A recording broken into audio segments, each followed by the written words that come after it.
नमस्कार दोस्तों, मैं संजीव रमन आप सभी का स्वागत करता हूं। जैसा कि हम लोग जान रहे हैं कि भारतीय संविधान के अनुच्छेद का आर्टिकल का सीरीज़ चल रहा है।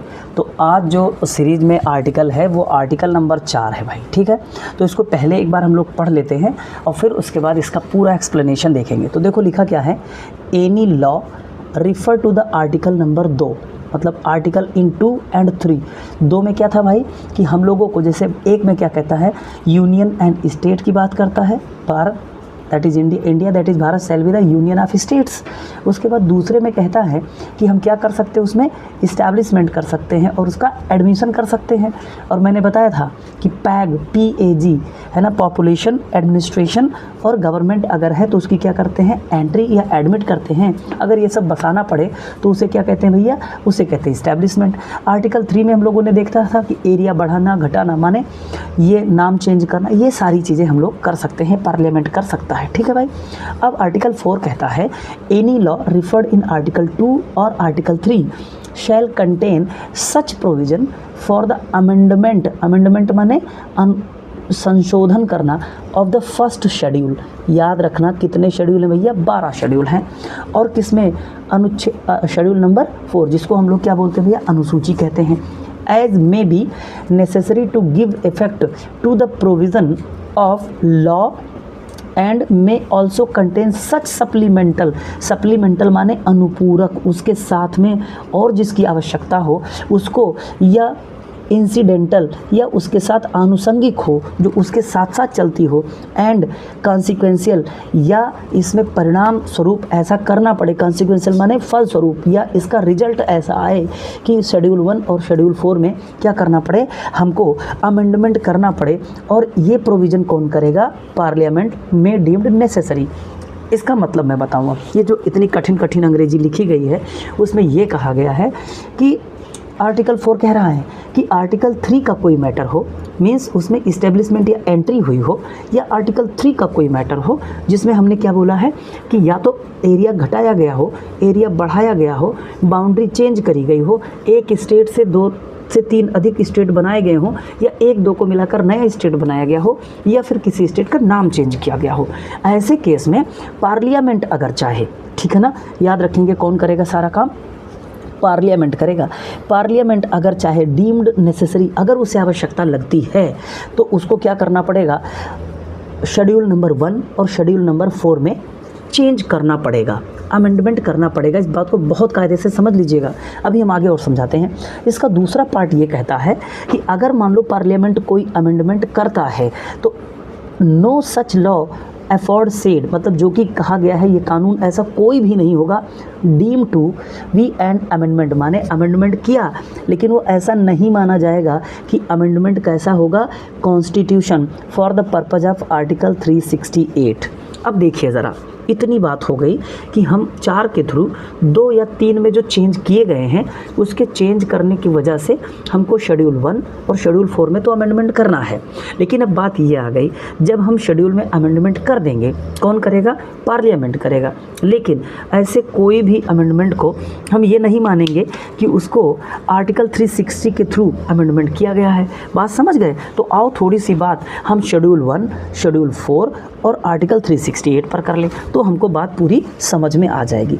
अभी जो बातें चल रही हैं वो केवल आर्टिकल 4 में जो बात कही गई है कि आर्टिकल 3 और आर्टिकल 2 में जो भी प्रोविज़न करना पड़ेगा, आपको आर्टिकल 4 ये पावर देता है पार्लियामेंट को कि पार्लियामेंट उसमें शेड्यूल नंबर 1, तो देखो ज़रा, शेड्यूल नंबर 1 इसमें क्या करना पड़ेगा, अमेंडमेंट कर सकते हैं। अच्छा, शेड्यूल 1 में क्या है, इसमें है यूनियन एंड टेरिटरी, है ना। यूनियन मतलब स्टेट्स एंड यूनियन। यूनियन कैसा है, मतलब यूनियन की बात करी गई है, किसकी, यूनियन की। और यूनियन में तो 2 बातें हैं, एक का नाम है स्टेट और एक का नाम है टेरिटरी, ठीक है। यूटी जिसे बोलते हैं, यूनियन टेरिटरी, यूटी, ठीक है। ये 2 बातें हैं। अच्छा सुनो, हमने कहा इसमें अमेंडमेंट अगर करें, क्या कर दे, चेंज कर दे, ठीक है। अमेंडमेंट, पूरी बात समझिएगा, टाइम थोड़ा लग सकता है। अमेंडमेंट करें तो हो सकता है स्टेट का जो नंबर है, ये नाम है, ये बढ़ सकता है, एरिया भी बढ़ सकता है, या दूसरा काम क्या हो सकता है, ये स्टेट के नंबर में कमी हो सकती है, नंबर में, एरिया में, या फिर एरिया बढ़ भी सकता है। ऐसे स्टेट की जगह पर यूनियन टेरिटरी के नंबर्स भी बढ़ सकते हैं, उसका एरिया भी बढ़ सकता है, और वही सारी चीज़ें घट सकती हैं। अब बात समझिएगा ज़रा। तो इस वजह से शेड्यूल 1 को, अब चूँकि ये चेंज हो रहा है और स्टेट और यूनियन यही दोनों शेड्यूल 1 में हैं, इसलिए अमेंडमेंट शेड्यूल नंबर 1 में अमेंडमेंट करना पड़ेगा। दूसरी बात, शेड्यूल नंबर, अगर हम लोग शेड्यूल नंबर 4 की बात करें तो शेड्यूल नंबर 4 ये कहता है कि इसमें जो राज्यसभा है ना, हम लोग जानते हैं राज्यसभा कौन से आर्टिकल में है भाई, आर्टिकल 80 में है राज्यसभा। अच्छा, इस राज्यसभा की सीट्स भी हैं, ठीक है ना। इस राज्यसभा सीट्स को हम लोग क्या करते हैं, स्टेट्स में भी इसकी सीट होती हैं और साथ में यूनियन टेरिटरी में भी इसकी सीट होती हैं। अब हमने ये कहा कि मान लो शेड्यूल 1 में इसलिए कि क्योंकि स्टेट है, यूनियन है, इसका एरिया घटाओ बढ़ाओगे तो उसके नंबर में, एरिया में घटोतरी बढ़ोतरी होगी। ऐसे केस में शेड्यूल 1 में चेंज करना पड़ेगा। सिमिलरली अगर तुमने साइज चेंज किया तो पक्का है क्या होगा, किसी स्टेट का पॉपुलेशन भी चेंज होगा। पॉपुलेशन अगर चेंज होगा भाई, बात समझना, पॉपुलेशन क्या होगा, चेंज। तो चेंज में तो दो तरीके का हो सकता है, या तो ये बढ़ जाए और या तो ये घट जाए। घटने बढ़ने पर जो राज्यसभा के सीट्स हैं राज्यसभा के, ठीक ना भाई, ये कहाँ पर दिया गया है, schedule number schedule number 4, schedule number 4 में दिया गया है। अब सीट्स चेंज होगा तो शेड्यूल नंबर 4 भी चेंज करना पड़ेगा। ये शुरुआत की बात लिखी गई है, ठीक है। अच्छा, दूसरा पार्ट इसका जो कहता है इज़ वेरी वेरी इंपॉर्टेंट, कि मान लो पार्लियामेंट, ठीक है। अब पार्लियामेंट जो कि कहाँ पे है, आर्टिकल नंबर 79 में पार्लियामेंट है, ये क्या करेगा, अमेंडमेंट करेगा, ठीक है, ये अमेंडमेंट करेगा। लेकिन अब बात समझना, ऐसा कोई भी अमेंडमेंट अपने संविधान में, याद रखना, अपने कॉन्स्टिट्यूशन में एक पार्ट है, 20 नंबर पार्ट है। इस पार्ट में, मतलब पार्ट 20 में केवल एक आर्टिकल है, आर्टिकल 368, और ये कहाँ से लिया गया था, साउथ अफ्रीका से। मेरी पूरी बात बहुत ध्यान से सुनना, कहाँ से लिया गया था भैया, ये तो साउथ अफ्रीका से लिया गया था। और इसके थ्रू क्या करते हैं हम लोग, अमेंडमेंट करते हैं। बात समझो, अमेंडमेंट। अच्छा, अमेंडमेंट करेंगे किस में, तो नाम आता है कॉन्स्टिट्यूशन, है ना, कॉन्स्टिट्यूशन में हम लोग अमेंडमेंट करेंगे।